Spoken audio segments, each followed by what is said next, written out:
All right, Wayne Allyn Root, what would Mondays be on my show without the great Bill O'Reilly? 16 years as #1 in cable news, 16 consecutive years, an amazing record, and it's always an honor and a privilege to have him on the show. Hey, Bill, how are you? Good, Wayne. Thanks for having me back.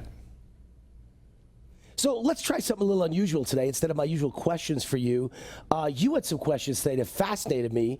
Your message of the day at BillO'Reilly.com. And it was all about Kavanaugh. Now that Kavanaugh's over, it's not really over. There's still a lot of questions to be asked. So how about if I ask you those questions that you came up with? I want to see what your answer is to each one of those questions. So as an example, number one, did the Democratic senators who publicly convicted Judge Kavanaugh of serious crimes hurt their careers and their party? What say you? I think it did. I think the press will spin it the other way, and I could be wrong.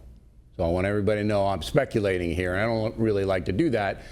But from the people that I talk with, and I just know a lot of people, and nobody in my world is proud of the fact that Kavanaugh and his family got hammered this way.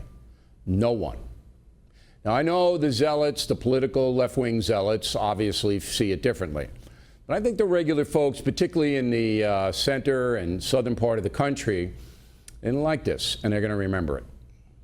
Yeah, you're not going to be proven wrong. My circle is exactly the same. I've yet to find anybody who is not sympathetic to Kavanaugh.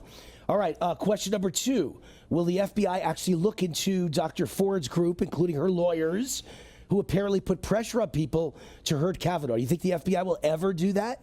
Well, President Trump should order it. I don't believe Attorney General Sessions will order it unless Trump tells him to. But President Trump has the power to order the FBI to look into what it found out in the last background check. And what we know, Wayne, what we know is that texts were sent from the Christine Ford camp to witnesses to change their testimony. Now, we know that. So the FBI should investigate and find out, was this an organized thing?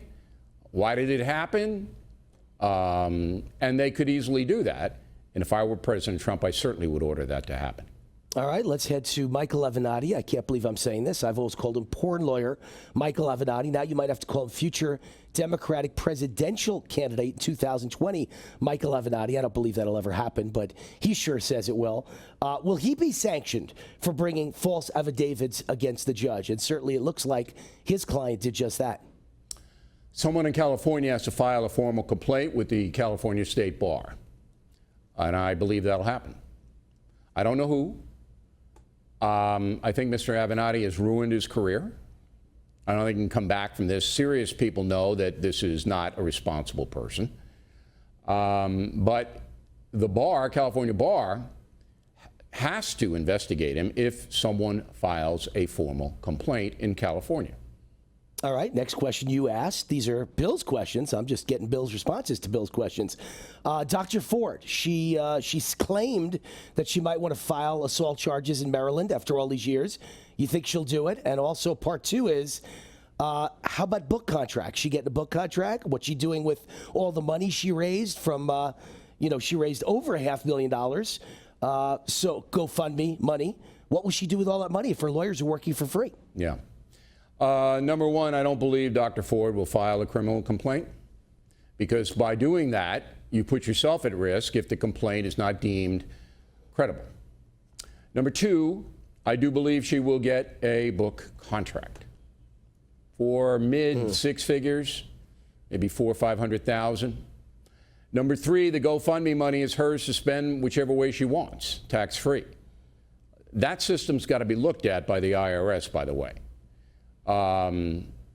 Because you can basically reward people for false testimony by setting up GoFundMe if they say a certain thing.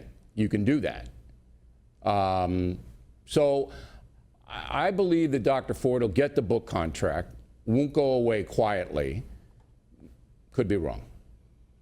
All right, and the final question you asked is, will Senator Dianne Feinstein be investigated by the Ethics Committee for two things? Number one, holding back Dr. Ford's original letter. If she thought he was guilty of attempted rape, why would she have a one-on-one meeting with him and not say a word? Held it back for the last second for 6 weeks.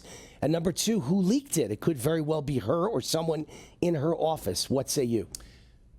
Well, Senator Grassley, the Republican head of the Judiciary Committee, indicated that he doesn't want to investigate Dianne Feinstein.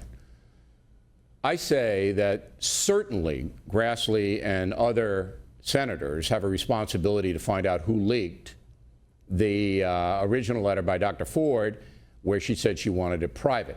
So you can make an argument just for Dr. Ford's safety, because she continues to say that she's at risk. You have to find out who leaked it.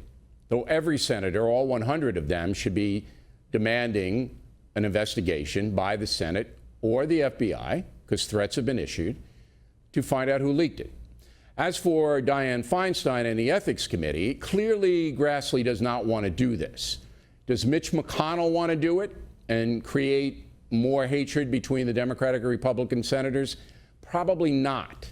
However, 7 Congresspeople, 7 people in the House, have said that they want an Ethics Committee investigation. Now, can the House Ethics Committee investigate a senator? Very interesting question. In the end, I think Feinstein will probably skate on this, but it's a serious situation if they do not investigate who leaked the letter. Very important they do. All right. My guess is this stuff is never going away, because I heard over the weekend Democrats saying nonstop, Bill, that if they get the majority in the House, they're going to begin impeachment proceedings, not just against Trump now, but against Kavanaugh. All of it's insanity. You can't get a 2/3 vote to support that. So it's all just to gin up election support. That's it, right? It's all harming the country, creating chaos, which is never good. And if the Democrats continue down this road, I think they're going to, kill their own party. It's clear to Americans, and I think clear to you, that the progressives have now taken over the Democratic Party. Therefore, the moderate Democrats have no voice. All right? They're threatened. They're marginalized. Now, will they come over to the Republican Party? Probably not. But many of them will go to the independent precincts. So I think the Republican Party on the progressive side is arrogant because they know the media bolsters them. They know the media supports them. So they have an arrogance. But I think that if they continue down this road, that party's going to fracture and fracture in a big way. All right, Bill O'Reilly, great thoughts for the day, and always great questions and great answers. Thank you, Bill. Okay, nice Wayne. to have you with us.